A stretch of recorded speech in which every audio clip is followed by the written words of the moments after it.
Hola, hoy revisaremos temas de patología genital benigna. Como primera cosa, abordaremos quiste de epidídimo. El quiste de epidídimo o espermatocele corresponde a un quiste benigno y es producido por el acúmulo de espermatozoides en la cabeza del epidídimo. ¿Ya? El quiste de epidídimo suele ser diagnosticado en forma asintomática como un hallazgo que aparece hasta en un 30% de las ecografías testiculares Doppler. ¿Ya? En algunos casos aparece por dolor o aumento de volumen, alteraciones estéticas que le preocupan a los pacientes, pero la verdad que la mayor parte de las veces aparece en una ecografía que se realiza por un dolor testicular que es por otro motivo. En la fotografía podemos observar la anatomía genital masculina. En la fotografía podemos ver cómo el epidídimo corresponde a la primera parte de la vía seminal y se ubica en el polo superior del testículo. Es ahí donde aparecen los quistes de epidídimo. Y en esta otra fotografía podemos ver una disección de una exposición ya con la túnica vaginal abierta, donde podemos ver el epidídimo y la localización de algunos quistes. Hay una foto ahí donde se está tomando un quiste específicamente del epidídimo. La etiología del quiste de epidídimo es desconocida. Existen diferentes teorías que hablan de que pudiera haber aneurismas del epidídimo o obstrucciones distales que generen la dilatación del epidídimo en alguno de sus segmentos. Sin embargo, podemos decir que la verdad que la mayoría de las veces no sabemos por qué se producen los quistes de epidídimo. En el 80% de los casos, en todo caso, podemos observar espermatozoides al interior del epidídimo. Desde el punto de vista de la clínica, como ya lo mencionamos, aparecen como alteraciones ecográficas, aparecen hasta en un 30% de la ecografía Doppler testiculares realizadas por cualquier otro tipo de motivo, habitualmente un dolor escrotal, y cuando aparecen suelen ser de 3, 4, hasta 7 milímetros, eso es lo habitual que miden, son pequeños, son menos de 1 centímetro. Desde el punto de vista del estudio, si el paciente no viene con una ecografía testicular previa, lo que hay que hacer es una ecografía testicular con el objetivo de certificar que se trata de un quiste de epidídimo y además lo más importante es descartar otras cosas más graves como lo pueden ser un tumor de testículo o un tumor de epidídimo que corresponden a etiologías completamente diferentes. Desde el punto de vista del tratamiento, quiero ser enfático en decir, los pacientes con quiste de epidídimo no requieren una resección quirúrgica, debemos educar a los pacientes en que estos quistes habitualmente no presentan ningún riesgo desde el punto de vista de un proceso maligno, un cáncer, por un lado, y por otro lado, no son los que causen un eventual dolor. Muchos pacientes nos piden que resolvamos quirúrgicamente este problema y con eso se gana una cirugía y la posibilidad de tener dolor por otros motivos. Por lo tanto, tratamos de nunca operar estos quistes a menos que sean muy grandes, por ejemplo, más de 40 milímetros, 4 centímetros, o que tengan un crecimiento progresivo y con eso uno tenga alguna miedo de que el paciente pueda presentar dolor o que se esté desarrollando algún otro proceso. Varicocele. El varicocele corresponde a la dilatación del plexo pampiniforme y a la vena espermática interna. Tiene una incidencia del 15 al 20% de los hombres y se presenta hasta en un 40% de los hombres que consultan por un motivo de pareja de infertilidad. El 80% de las veces son izquierdos. El motivo de esto es un motivo anatómico. La vena espermática izquierda llega a la circulación general a través de la vena renal en un ángulo de 90 grados, lo que hace que tenga mucha más dificultad para ingresar a la circulación general, a diferencia del lado derecho, en que la vena espermática ingresa en un ángulo mucho más favorable a la vena cava inferior de forma directa. El 30 a 35% de los casos se presenta en forma bilateral. En la fotografía podemos observar la anatomía escrotal masculina y en ella podemos ver el plexo pampiniforme que existe en el polo superior del sacro escrotal, que está dilatado, en este caso conformando un varicocele. Desde el punto de vista clínico, el varicocele se presenta en un paciente que consulta por un dolor escrotal tipo pesadez, más bien de inicio subagudo, una presentación lenta, y al examen físico uno puede objetivar que el paciente presenta un aumento de volumen tipo bolsa de gusano que se presenta en el polo superior del escroto.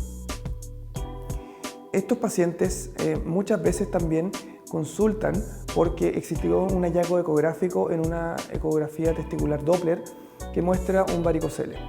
Esto ha llevado a dividir a los varicoceles en dos tipos, los varicoceles subclínicos, que son los hallazgos ecográficos principalmente, y los varicoceles clínicos.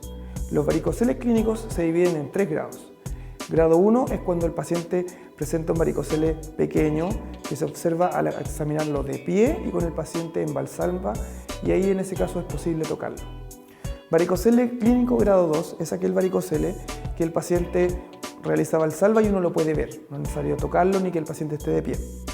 Y el varicocele clínico grado 3 es aquel varicocele que uno lo puede ver sin que el paciente tenga que levantarse o realizar la maniobra de valsalva. Se presenta en forma espontánea y uno lo puede ver, y ese es el varicocele más grande que uno pudiera evidenciar.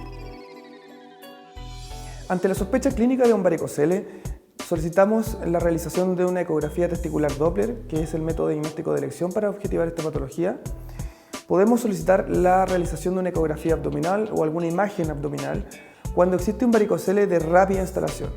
¿Por qué? Porque en estos casos podemos sospechar que existe algún proceso expansivo en el retroperitoneo a nivel de las venas espermáticas, como un tumor renal o un tumor del retroperitoneo, y en esos casos se diría que uno debiera hacer algún tipo de ecografía abdominal. El espermograma solo está indicado en el caso de las parejas o pacientes que consulten por un problema de varicocele en el contexto de infertilidad. En relación al tratamiento, la mayor parte de los pacientes van a poder ser manejados con un manejo conservador con analgésicos en caso de dolor y suspensión escrotal. Esto es, indicar a los pacientes que usen ropa interior que no permita que sus testículos caigan, es decir, que estén bien sostenidos. Y en este caso, muchas veces les recomendamos que usen slips, ¿ya? Y no boxer. Cuando los pacientes no presentan una mejoría con el tratamiento analgésico o se aburren de estar tomando recurrentemente analgésico, está indicada la cirugía.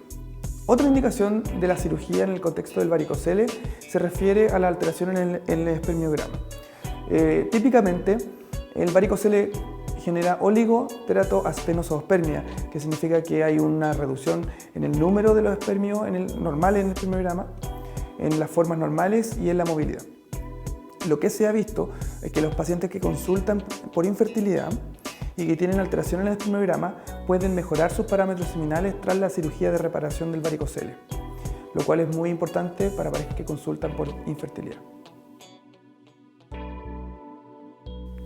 Ahora repasaremos hidrocele. El hidrocele se define como la presencia de un líquido anormalmente aumentado entre las túnicas vaginal, parietal y visceral de la cavidad escrotal, ¿ya? Es decir, una cavidad que rodea al testículo.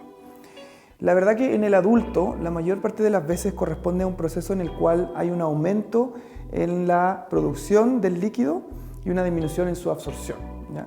Y esto genera que se produzca este líquido como afuera del testículo, como le decimos los pacientes.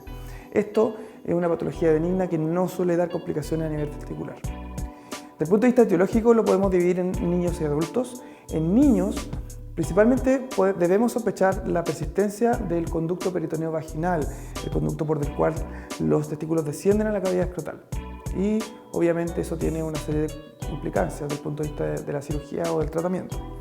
En adultos, hasta un 45% de las veces no vamos a encontrar una causa, es decir, son idiopáticos. Existen otras causas que están asociadas con el aumento de la producción de líquido como causas inflamatorias, infecciones o aparición de tumores. Hasta un 10% de los tumores testiculares se presenta como un hidrocele. Y algunas causas que disminuyen la absorción del líquido, como que hasta un 7% de las varicocelectomías, en reparación del varicocele, puede evolucionar con una complicación como el hidrocele. Desde el punto de vista de la clínica, vamos a observar en niños que existe un aumento de volumen escrotal que es cambiante, es decir, que cambia según o no haya una maniobra del valsalva, o uno mismo puede, a través de presionar el abdomen, generar un aumento de volumen a nivel de la cavidad escrotal. Y eso sería una cosa muy sugerente de que existe un hidrocele comunicante. A nivel de los adultos ya nosotros vamos a ver un aumento de volumen habitualmente blando del testículo o de la cavidad escrotal, digamos, que muchas veces puede ser atención. Hay casos que son crónicos y en esto que uno puede ver incluso deformaciones del escroto tan grandes que pueden haber hidroceles que uno los ve hasta la mitad del muslo, incluso muy grandes, y que tienen una transiluminación homogénea sin sombra interna. Ya, eso es lo habitual del hidrocele. El estudio se realiza siempre con una ecotomografía Doppler testicular. La razón de esto no es tanto por diagnosticar un hidrocele, sino por descartar cosas que sean más malignas como tumores testiculares principalmente. Es necesario recordar que la tomografía Doppler testicular es capaz de visualizar aproximadamente el 100% de los tumores testiculares. Por lo tanto, es un elemento de mucha utilidad que es de fácil adquisición. Si bien es operador dependiente, la verdad que no tenemos ningún problema en general con esto y con esto podemos descartar tumores testiculares. Así que siempre realizar una ecotomografía Doppler testicular. Como diagnóstico diferencial del hidrocele debemos plantearnos un tumor testicular, hematocele, es decir, la presencia de sangre en este espacio que habíamos mencionado previamente, el espermatocele, es decir, el quiste de epididimo, pero quiste de epididimo muy grande, las infecciones como la epididimitis, la orquiepididimitis, torsiones testiculares, cuando se presenta en un cuadro en el contexto de un dolor más bien agudo, hernia inguinales o varicocele. Desde el punto de vista del tratamiento, habitualmente la observación.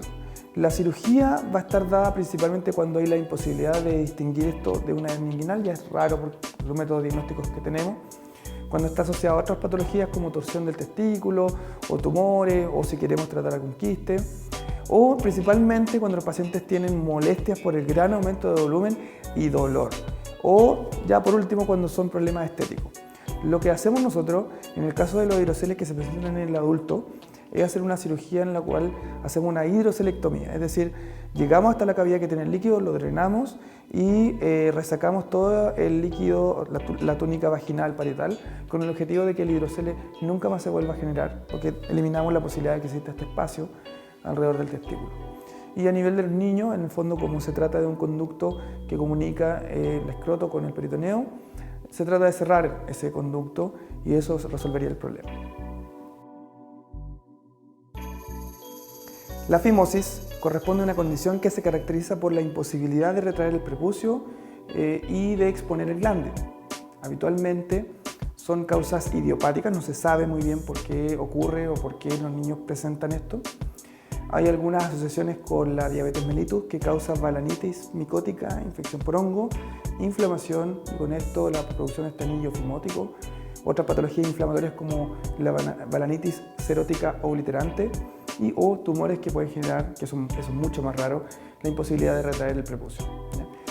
Meuly ha clasificado la fimosis en 4 grados, siendo el grado 1 con una retracción completa, pero sí con la presencia de un anillo estenótico en el prepucio, grado 2 cuando hay una retracción parcial con exposición parcial del glande, grado 3 cuando hay una retracción mínima con una exposición solo del meato y ya grado 4 cuando hay un prepucio totalmente cerrado no retráctil, una fimosis como llamamos pontiforme.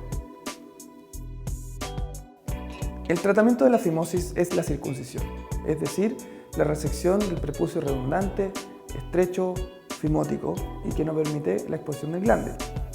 Las indicaciones son múltiples. Hay causas religiosas, como en algunas religiones como los judíos, cuando se presenta una parafimosis, esto es cuando hay un estrangulamiento del glande por causa de este anillo fimótico. Las balanitis crónicas, pacientes que consultan por balanitis a repetición una y otra vez, los condilomas acuminados, cuando hay un prepucio muy redundante y el paciente, por ejemplo, estéticamente no cree que sea muy saludable, en la enfermedad de Bowen o algunas lesiones que tienen algún grado de producir cáncer del pene, causa estética y como prevención de la contagio de VIH.